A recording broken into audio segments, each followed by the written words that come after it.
And live from the Scheinfeld Center Innovator Studio at Santa Barbara City College, it's the Enlightened Entrepreneur Podcast, where we inform and inspire Gen Z to become even more entrepreneurial and innovative in our global economy.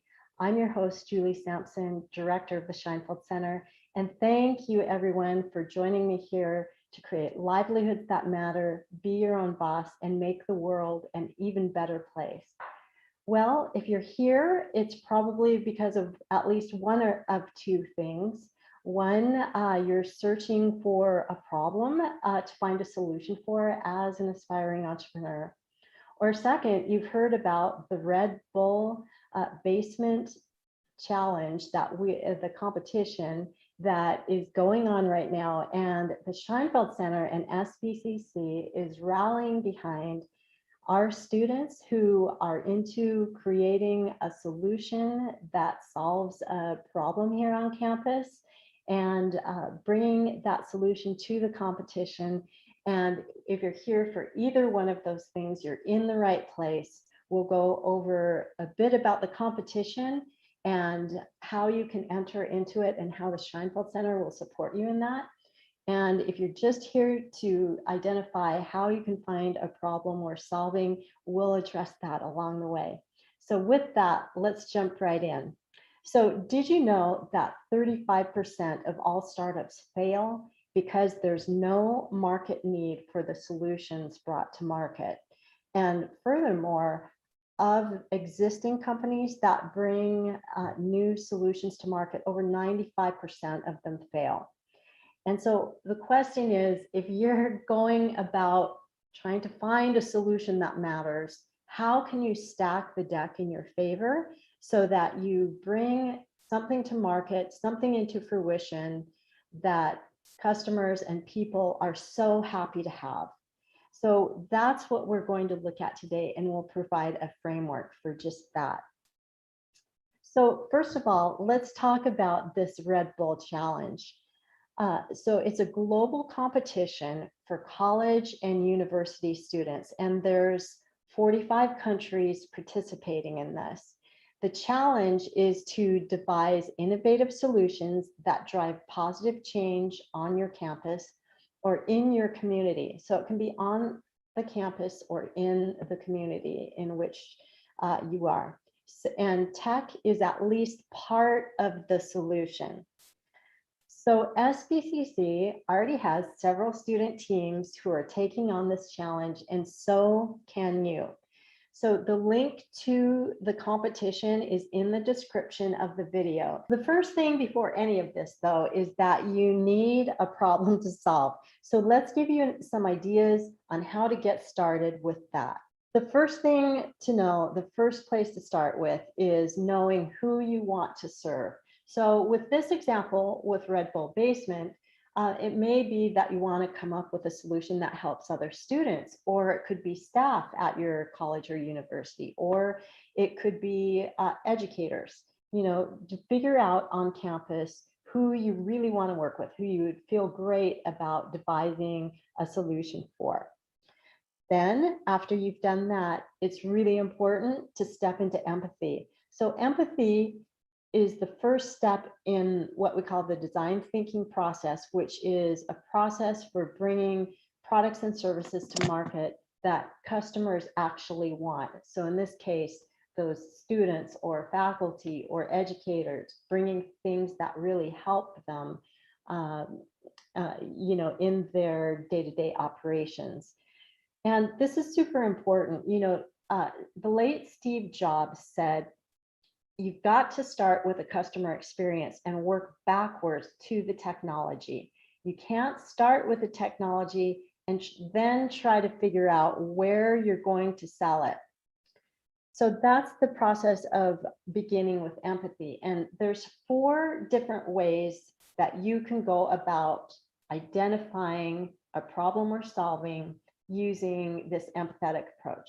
The first one is through having conversations. So when I'm talking about conversations, after you've identified that group who you really want to serve, then you need to go out and talk with them.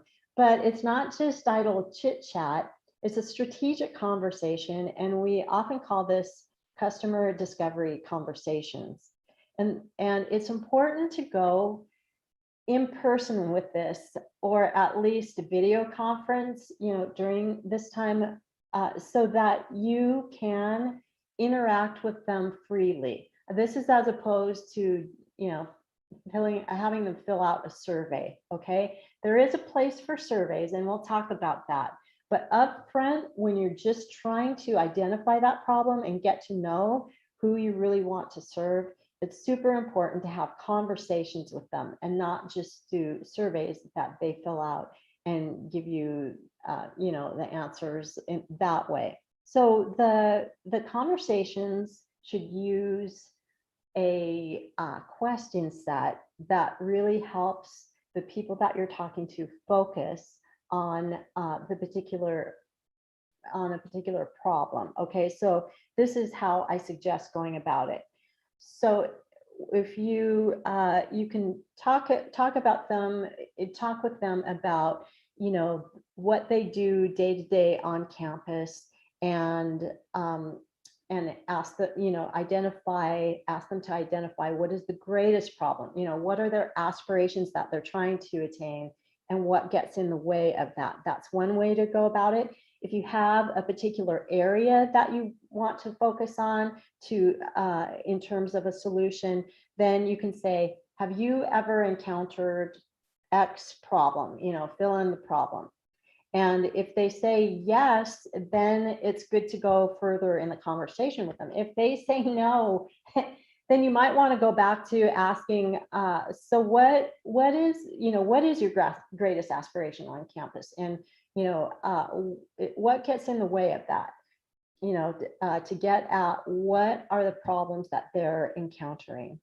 Then once you've identified a problem, then you can ask them to tell you about the last time that they encountered it.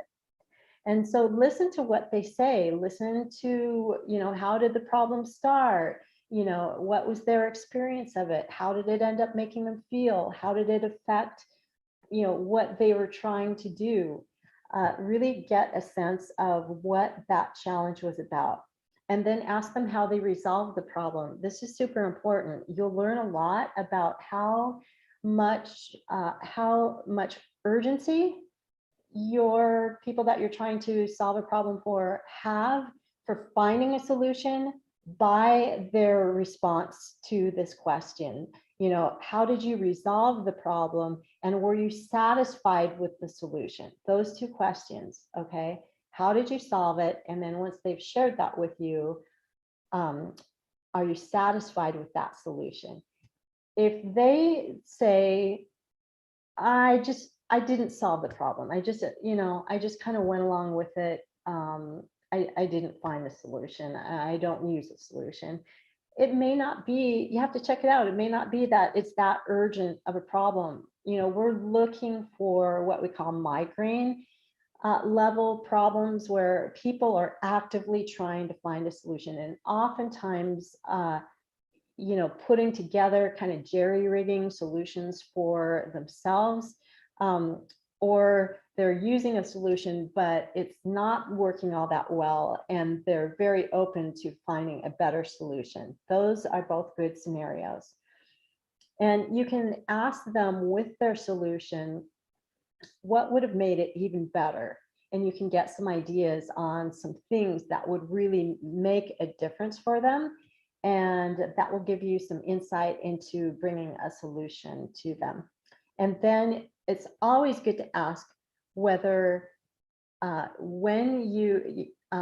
if they are willing to give you feedback on a solution that you're designing to address just what you've talked about with them. Okay, so if they say yes, then you want to get their contact email, and then also ask if there are others that they know of that would also benefit from a different solution, or others that encounter the same problem, because then you can get referrals to other people, which can expand your customer conversations. Okay, so that was conversations. That's one way to get at empathy. and identify a problem we're solving. Okay, there's 3 more. Another one is to observe people who you want to serve in their day-to-day operations, what they're doing, how they're doing certain things. See if everything from what you are observing is going really well, or are there places where they get hung up? You know, where there are areas of struggle, where there are areas of complaints, you know, about they just don't like the way that things are turning out, or, you know, the amount of effort or the inefficiency with what they're doing. Those are really good, can be really good areas to find a solution for. So conversation, observation, and third one is observation too, but it's personal experience. So it's observing your personal experience. So where related to campus life, are you experiencing something that you struggle with, or a solution, you know, some kind of thing that you wish was available that would make your life on campus easier? Okay, and then the fourth thing is to look at what we call impact clues. So there are certain impacts that students, faculty, staff across all college campuses are experiencing. You know, we've experienced challenges with equity, with housing, with inclusivity, with diversity, you know, lots of different things. If you look at different campuses, there are some things that students and people on campus are experiencing regardless of what campus they're on, right? So those are areas of impact, and you can look at those and say, okay, how are those things affecting our campus? And then you can go and talk with people who are likely experiencing those things, right? And then that way, with any one of those approaches, with conversation, observation, personal experience, or impact clues, it has you start from that empathetic position with people who you really want to serve. And it's golden, they all provide golden opportunities for finding a problem that you're excited to solve. So once you've identified what you think is a problem, it's important to identify how many people have that problem, right? So you might, if you identified a problem through your personal experience, you might have that problem, but you have no idea really, unless you go out and talk to people, do those customer conversations, to know, you know, how widespread is this? How much impact is this really having? So it's important to do that, the customer conversations, the customer discovery conversations, no matter which of those approaches to identifying a problem that you do those customer conversations. And remember, I said that there is a place for surveys in this whole process, but it's after you've done enough of those face-to-face conversations that you start experiencing trends in your data. You know, there may be trends where you start hearing a problem over and over, you know, or the way things describe, you know, the pain that people are feeling with a certain thing that they wish was different. You know, you'll start hearing that over and over. When you start discovering that trend, it's important to look at the demographics of who are the people who are experiencing this kind of thing. From the data that I've gotten, does this tend to be males? Does it tend to be females?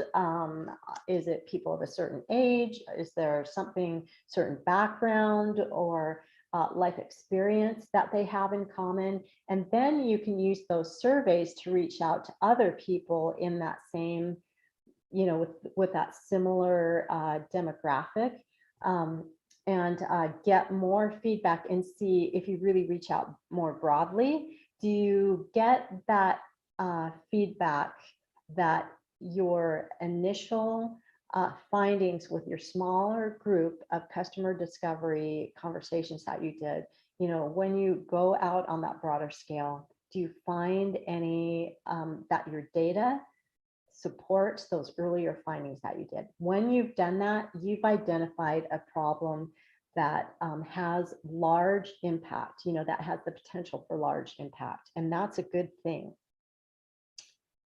Okay, so you can use, when you're going through this whole process, it's super important for you to collect your data, because after a while there's a lot of conversations that you will have had, and if you're not tracking it in some way, it makes it super hard to go back and try and remember who said what and what exactly did they say. And plus, if you're pitching this concept, like for instance, developing your 60-second pitch for the Red Bull challenge, then you'll need that data to say, yes, I discovered this problem, I interviewed people, this is the extent, the number of people or the percentage of people that had that problem. Those are all really good things. It helps to make a persuasive argument. Okay, and Google Forms can be a really good technology to help you keep your data straight. So you can make a Google form, just make a question survey, from a Google form. When you're in those initial stages of customer discovery, you can be filling out that form, as when you're in conversation with people. All right. And then after you've gotten through the customer discovery process and you're doing the validation process to see if your findings are true on a broader level, then having your Google form survey can come in really handy, because you can send that out to people in that particular demographic and get more data that way. Okay. Let's see what else. Also, the thing about Google Forms that's so good is that the data will automatically transfer into a spreadsheet, so you can view it really easily and put filters in there to find, how many people said, what particular thing with each of the questions that you have. That'll be super helpful for you. Okay, and when you have all your data, you look for trends in the data for what types of features your solution should have, what, the particular details about the solution that people are really looking for.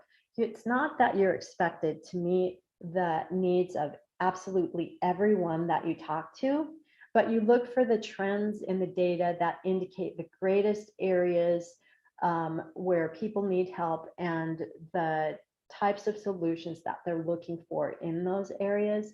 And this will lead you to what we call a minimum viable product. It's not that this thing that you're creating is supposed to be the be all end all that is perfect right from the start.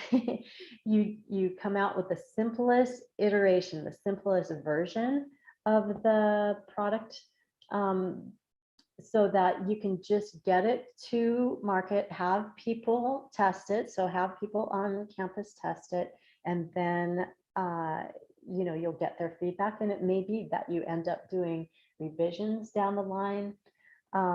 Yeah, so anyway, that's how you can work with your data. Now, are you expected to do all of this for the challenge?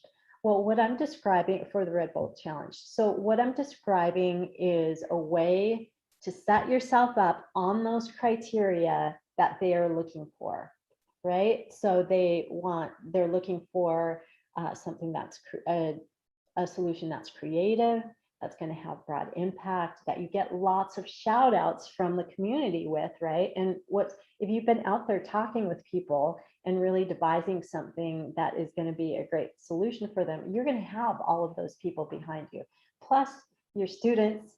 So, people like to rally around students too, so that's super important. And then let's see, what was that other? There were 4: feasibility, impact, creative, creativity, and shout outs. Okay, so that's what we have now.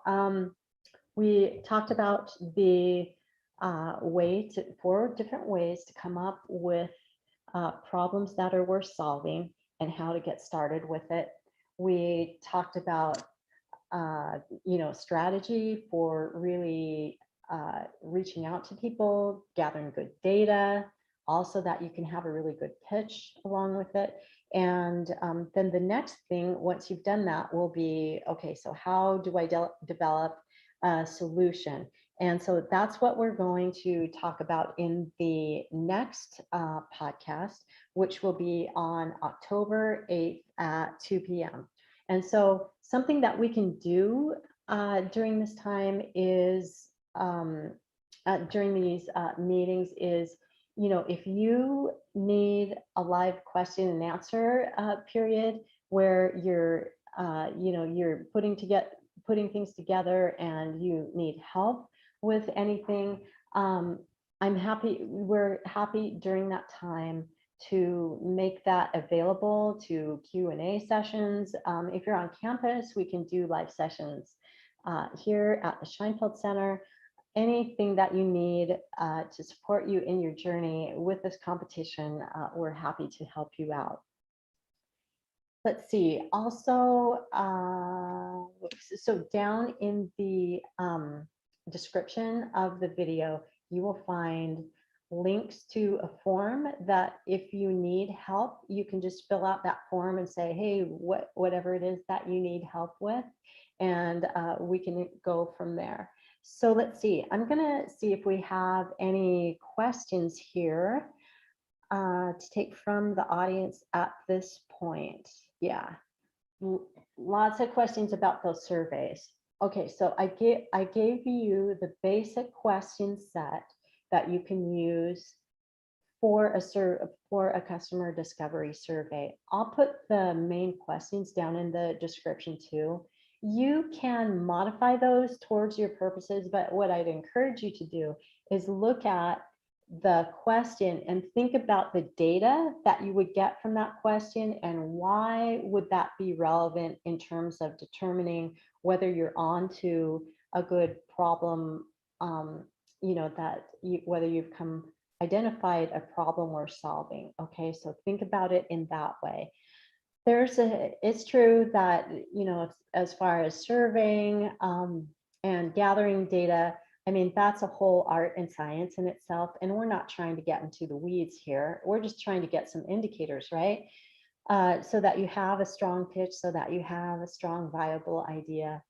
Another question that I see is, do you need to have the entire solution created in order to enter into the competition? And the answer is no, they're not.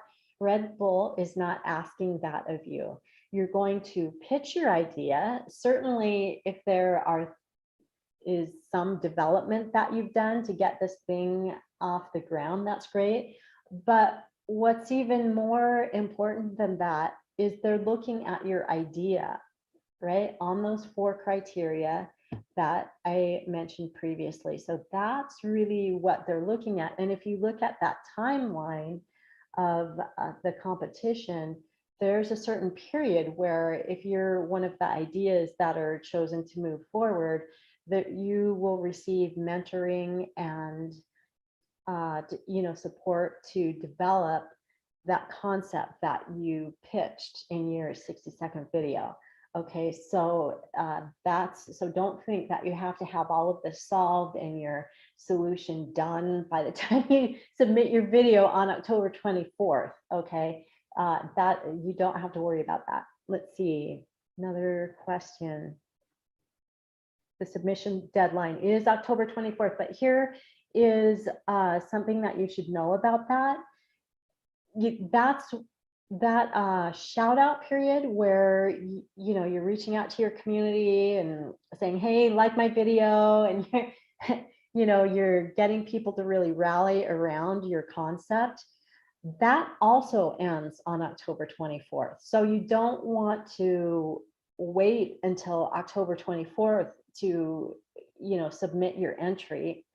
you want to do that beforehand so that you can really reach out to people. And the Scheinfeld Center will be helping Santa Barbara City College students, build their community, backing up their idea.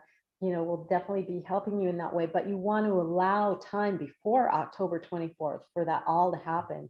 I would say the sooner you can get your video up after you've covered these things that we've talked about, the better, because you have more time for shout outs. But on the other hand, you don't want to do it prematurely, because if you don't really have a strong pitch, then that will, interfere with the viability of your video and the likelihood that you would be chosen to become a finalist. But we have to keep in mind that all of this is focused on, bringing great things to campus. And so regardless of how, what the outcome is in terms of competition, there's been awesome collaboration that will have happened on campus, new ideas for things that could help people, support from the Scheinfeld Center, regardless of how the competition goes, for developing those ideas if they, seem viable, and you have, people saying, yes, we really want to bring these into fruition. So yeah, I think that's a good place to finish off for today. So just one reminder that our next podcast in this series will be on October 8th at 2 p.m. And that's going to be how to devise a high impact solution. And then that last one on the 15th of October, so plenty of time before your video is due, is how to create your 60-second pitch video. So that's it, everybody. I hope this is helpful. I hope you feel supported in taking on this challenge. With entrepreneurship, the best way to learn it is just through action. And this is a really low risk, high reward way to begin to get your legs underneath you as aspiring entrepreneurs, right? And really exercise some of these skills, that you can apply in different ways to different ideas as you continue your entrepreneurial journey. So with that, I'll say goodbye. Thanks everybody for tuning in. Be sure to reach out if the Scheinfeld Center can support you in any way. And we look forward to joining you in the next podcast. Take care.